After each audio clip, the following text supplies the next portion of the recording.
On the afternoon of September 11th, a BBC reporter stood in front of a live camera, and she basically announced to the world that World Trade Center Building 7 had collapsed. Right. But there's just one huge problem. Over her shoulder, like on live television, Building 7 was still standing right there. Yeah, it didn't actually fall for another, what, 30 minutes? Exactly. So you have to ask, how does a global news network report a catastrophic structural failure before the physics even, happen? I mean, it is just one of the most surreal pieces of footage from that entire day. Oh, absolutely. And it's exactly the kind of anomaly that prevents the history of September 11th from ever fully settling. Because, we find comfort in historical solidity, the idea that events are just categorized, explained, and put in a neat little box. Right. But decades later, the narrative of this event is still completely fractured, which is, well, it's what we're unpacking today with you. We're taking a massive amount of investigative material, everything from structural engineering physics to declassified intelligence memos. We're just impartially comparing the official government findings with the most prominent alternative theories out there. Yeah, and we should be really clear here. We aren't here to endorse a conspiracy, and we aren't here to blindly defend a government narrative either. No, not at all. The goal of this deep dive into the sources is to look at the mechanics of these arguments. We want to understand exactly why millions of people still question the established historical record. Right, and to understand the origins of that skepticism, you really have to start with the chronology of that morning. Yeah. You have to compare the official timeline against what observers actually experienced on the ground, minute by minute. Because the official narrative presents a shockingly low-tech attack, right? Yeah. 19 hijackers operating in small cells using, well, simple box cutters. But even within that widely accepted timeline, there are these chronological puzzles that just defy basic logic. Okay, let's unpack this. Take Muhammad Atta, for example. Oh, his timeline is baffling. It really is. On September 10th, he drives almost 2 hours from Boston to Portland, Maine. He gets a hotel room, goes to a Walmart, withdraws some cash, hangs out in Pizza Hut parking lot, and then flies back to Boston the very next morning. Just to board and hijack Flight 11. Right. Investigators spent years trying to decode that overnight trip. I mean, was it a dry run for security? Was he meeting an unidentified handler? It just remains a complete black box. Yeah.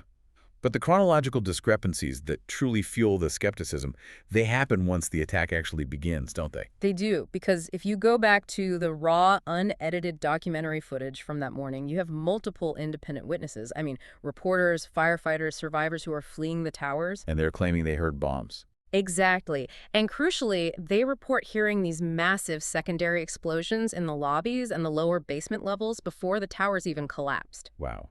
Barry Jennings is the name that always comes up here in the sources, right? Yeah, he was the deputy director of the emergency department for the housing authority. Right. And he and another official explicitly reported being trapped inside Building 7 by massive internal explosions. And this was before the South Tower was even hit. Yeah, they described the lobby as looking like a literal war zone, just completely blown out. So if the official timeline dictates that planes crashing into the top of the buildings caused all the destruction, how do we explain multiple independent first responders swearing they heard and felt detonations at the base of the buildings? Well, what's fascinating here is that we have to look at the actual physics of a skyscraper.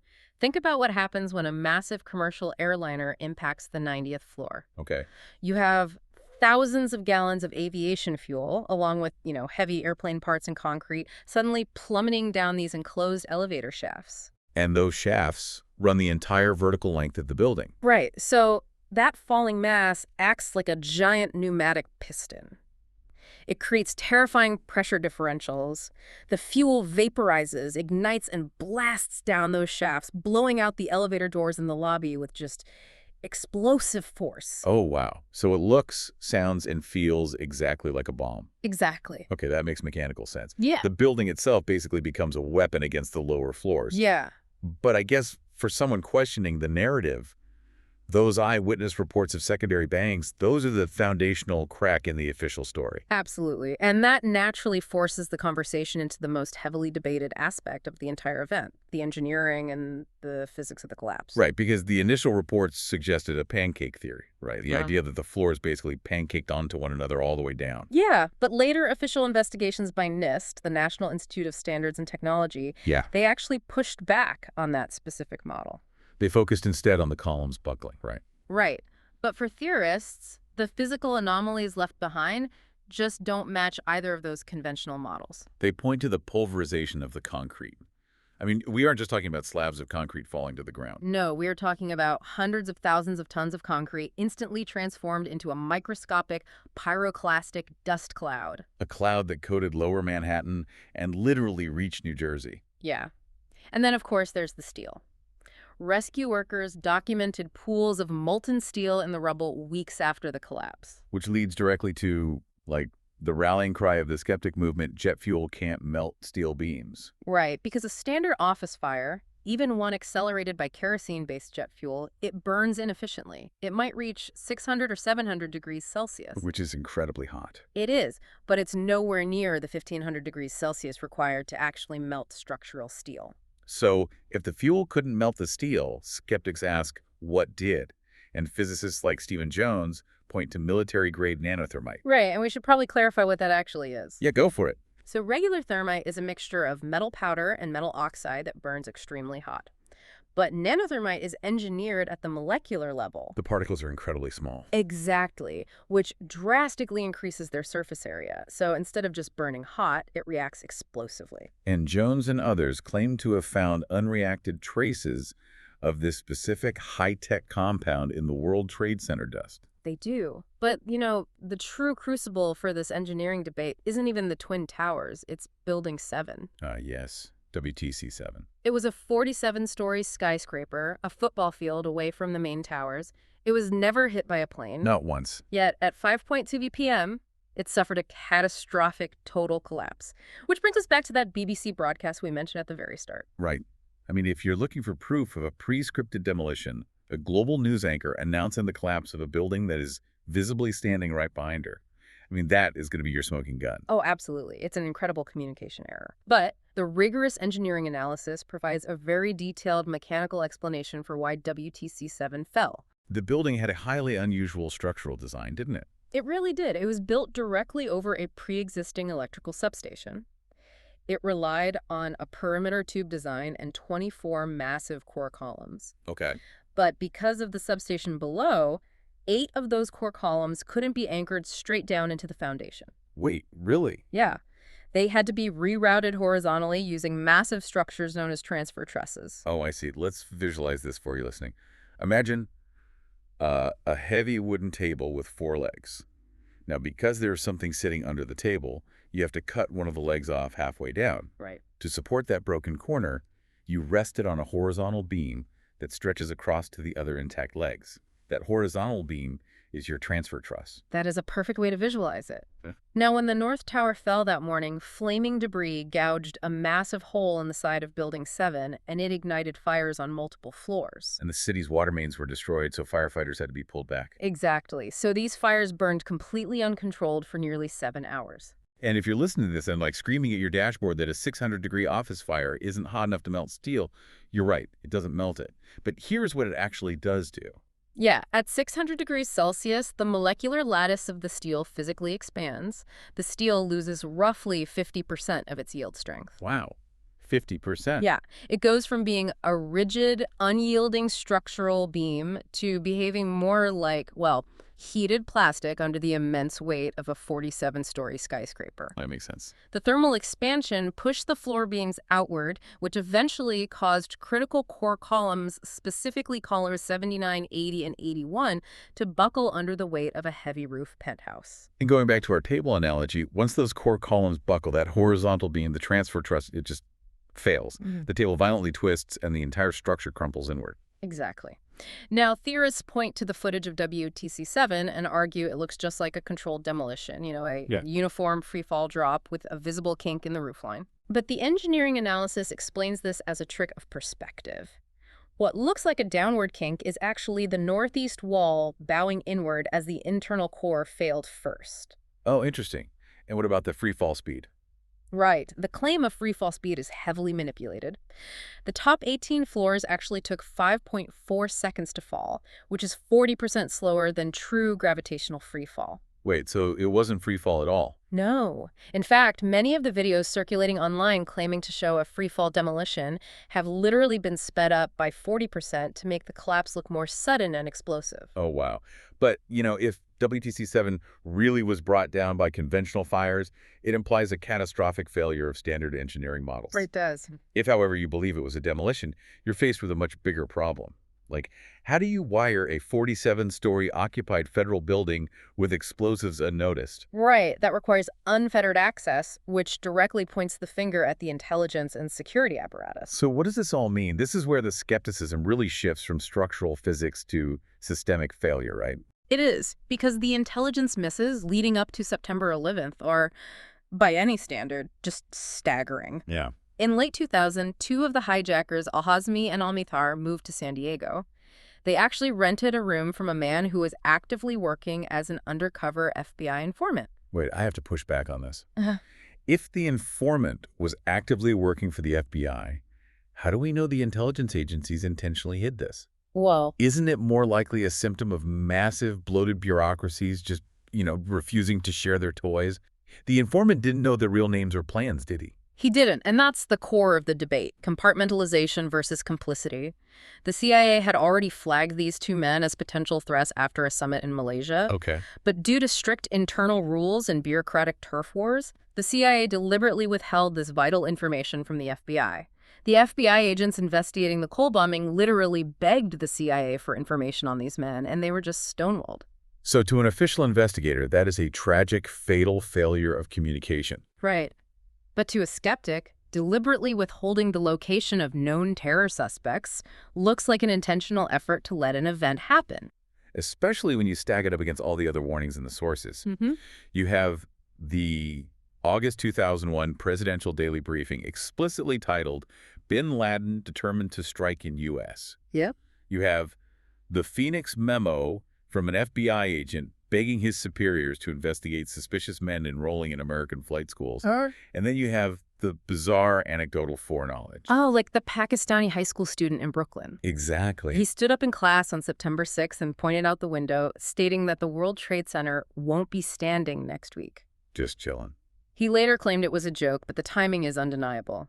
Or the incident involving the 5 Israeli nationals stopped by police on 9/11 while driving a van. The dancing Israelis. Right. Right. They were allegedly seen photographing and celebrating the burning towers, carrying box cutters and thousands of dollars in cash. They were later deported and are widely believed to have been foreign intelligence agents monitoring the cells rather than active conspirators. But again, this comes back to how we interpret a failure to act. Yeah. Just look at the NORAD stand-down theory. The military failed to intercept 4 hijacked commercial airliners wandering around the eastern seaboard for nearly 2 hours. Yeah, and theorists argue that Vice President Dick Cheney intentionally delayed scrambling military fighter jets. But the official commissions conclude that NORAD was entirely focused on threats coming from outside the borders, not domestic hijackings. Plus, the communication loop with civilian air traffic control was completely archaic. It was. But when you take all these localized failures, the CIA withholding files, the ignored memos, the delayed fighter jets, and you put them in one timeline, it requires a massive leap of faith to believe it was all just bad luck and incompetence. Right. That's why the inside job or let it happen theories thrive. Exactly. But, an intentional stand down requires a massive motive. Yeah. You have to ask the ultimate investigator's question, Chubono. Who benefits? And that brings us to the money trail and the geopolitical shifts. Because conspiracy theories of this magnitude require a financial catalyst. And one of the most frequently cited anomalies occurred on September 10th. Right before the attacks. Yeah. Secretary of Defense Donald Rumsfeld held a press conference to announce that the Pentagon's outdated accounting systems could not track $2.3 trillion in transactions. If you are driving right now, try to conceptualize $2.3 trillion. It's a number so large it just loses all meaning. It does. And the very next morning, Flight 77 crashes into the Pentagon. And it doesn't just hit anywhere. Theorists emphasize that the plane hit the exact newly renovated wing of the building, housing the very accountants and budget analysts tasked with tracking down that missing money. It's quite a coincidence. And then there is the stock market activity. Oh, yeah. In the days leading up to the attacks, there was a massive, unprecedented surge in the short selling of specific stocks. Investors were placing huge bets that the stock prices of American Airlines, United Airlines, Morgan Stanley, and various insurance companies were about to plummet. And these were the exact entities most financially decimated by the crashes. Exactly. Now, to be fair, the SEC did a massive investigation into this. They ultimately concluded that these trades were traced back to pre-existing public investment newsletters and institutional strategies, not advanced knowledge of a terror plot. Right. But the timing and the volume of those trades remain deeply unsettling to people. And you also have the real estate element, specifically Larry Silverstein. Okay, remind us who that is. Silverstein was the real estate developer who took over the lease of the entire World Trade Center complex just a couple of months before the attacks. Okay. And upon signing the lease, he negotiated a multi-billion-dollar insurance policy that explicitly covered acts of terrorism. Which honestly makes sense after the 1993 bombing of the exact same buildings. It does. But the detail skeptics focus on is his personal schedule. Silverstein routinely ate breakfast at the windows on the World Restaurant at the very top of the North Tower every single morning. But on the morning of September 11th. He survived because his wife insisted he attend a dermatologist appointment. Wow. And through the lens of a conspiracy, that kind of luck looks like undeniable proof of foreknowledge. Yeah.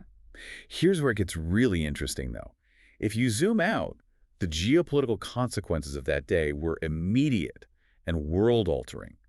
This wasn't just a tragedy, theorists argue. It was a false flag, a pre-planned catalyst. Right, because within weeks you have the passage of the Patriot Act, completely stripping away privacy laws and allowing the government to conduct mass surveillance on its own citizens. And you have the immediate justification for invasions in Afghanistan and Iraq, fundamentally restructuring the Middle East and securing global oil interests. Yeah. Some theorists even argue the public was psychologically prepped for this trauma through something like predictive programming. Which is the idea that intelligence agencies seed imagery of a future event into popular media to subtly normalize it in the collective subconscious, right? Exactly. The most famous example from the sources is that 1997 episode of The Simpsons.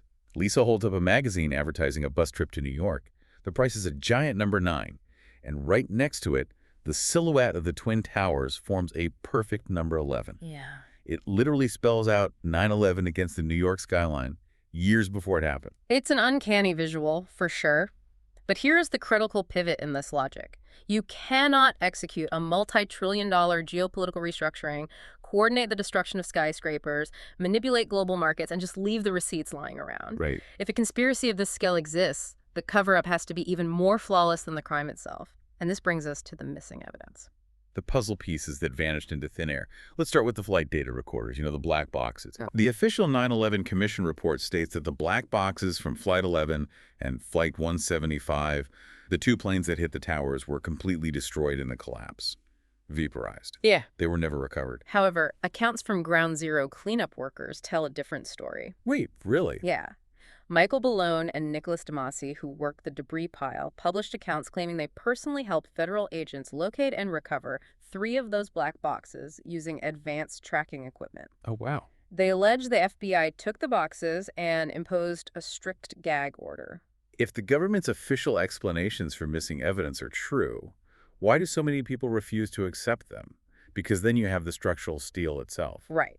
It is a federal offense to remove or tamper with evidence from a major crime scene. But almost immediately after the attacks, the city began rapidly loading thousands of tons of the WTC structural steel onto ships and exporting it to Asia to be melted down for scrap. And for independent structural engineers and physicists, that steel was the holy grail. Shipping it overseas and melting it down permanently prevented any rigorous metallurgical analysis. So you could no longer test the steel for the extreme heat signatures we discussed earlier. Nope. Nor could you test it for explosive residues or nanothermite. The primary physical evidence of the crime was effectively erased before it could be properly cataloged. Wow. And it isn't just physical evidence either. The theories extend to human beings. Right. Because when you look at the sheer scale of the required cover-up, skeptics argue that intelligence agencies use the chaos of the day to sweep up loose ends. That's how theorists explain the unsolved murder of Henryk Siwiak. Remind me, who was he? He was a Polish immigrant shot and killed in Brooklyn on the night of 9/11. The police were entirely consumed by the attacks, so the crime scene was barely processed. Theorists latch onto the fact that he had a background in the Polish military and engineering. Oh, suggesting he might have witnessed something related to the logistics of the attacks that made him a liability. Similarly, you have the disappearance of Dr. Sneha and Philip. She was a physician last seen on the evening of September 10th. There is no physical evidence she was ever at the World Trade Center on the morning of the 11th, yet she vanished without a trace. And while her family fought to have her recognized as a hero who rushed into the burning buildings to help, conspiracy narratives suggest a darker angle. Right. In a cover-up requiring thousands of operatives, medical professionals might be summoned to treat high-value individuals off the books, or eliminated if they knew too much. In the mindset of a grand conspiracy, people don't just go missing on the eve of a world-changing event. By coincidence, they are collateral cleanup. So we have to look at the big picture here. We've spent this time walking through the specific mechanisms of these theories. We've looked at the bizarre chronology of the hijackers, the pneumatic physics of the elevator shafts, the molecular expansion of the steel in Building 7. The catastrophic withholding of intelligence between the CIA and FBI. Exactly. And the missing trillions at the Pentagon and the systematic removal of the physical evidence from ground zero. So where does this leave us? Well, when you lay it all out, you reach a fascinating verdict on the nature of this historical debate. The official investigations and the vast majority of independent experts point to the physical evidence directly implicating al-Qaeda. Right. The buildings fell due to extreme structural fire dynamics, and the attacks succeeded due to gross bureaucratic incompetence. But the alternative theories persist because they are trying to solve a completely different equation. Oh, so. When you combine colossal intelligence failures, unprecedented financial market anomalies, the first ever total collapse of steel-framed high-rises by fire, and the immediate rollout of global wars and a domestic surveillance state, it creates an environment of profound psychological dissonance. Yeah, that makes total sense. For millions of people, accepting that a handful of men with box cutters outsmarted the trillion-dollar American defense apparatus is actually more terrifying than believing in a hyper-competent, malicious shadow government. And that is exactly why understanding these alternative theories isn't just an exercise in paranoia. It's an exploration of how we as a society process mass trauma. It shows us how people desperately search for order and patterns when faced with unimaginable chaos. Absolutely. As we wrap up this deep dive, I want to leave you with one final thought to mull over. We began by talking about how the history of September 11th is fractured. What if the most enduring, permanent legacy of the attacks isn't the physical destruction of the towers, or even the 2 decades of geopolitical conflict that followed in the Middle East? What if the true legacy is the permanent fracture in public trust? Decades from now, when historians look back at this era, will they view the rise of this deeply entrenched global conspiracy culture, this fundamental loss of faith in institutions and official truth, as an even more profound shift in human society than the tragic event that spawned it?